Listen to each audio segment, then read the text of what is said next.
नमस्कार, तुमचं सगळ्यांचं खूप मनापासून स्वागत करते माझ्या एका नवीन ब्लॉगमध्ये.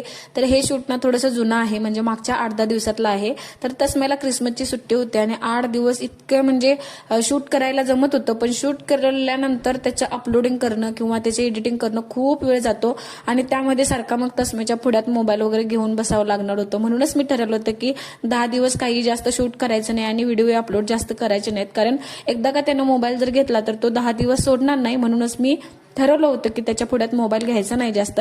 आणि बघा, आप्पे केले होते मी.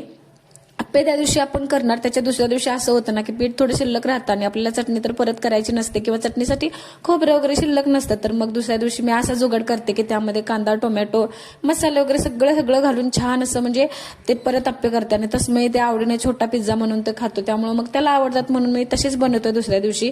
आणि सुट्ट्या वगैरे असल्या ना मग असं थोडं बाहेर जाणं वगैरे होतंच. तसमेला आम्हाला कसा तरी वेळ घालवायचा असतो, त्यामुळे आम्ही बाहेर गेलो आणि खूप दिवसानंतर मी पाणीपुरी खाल्ली.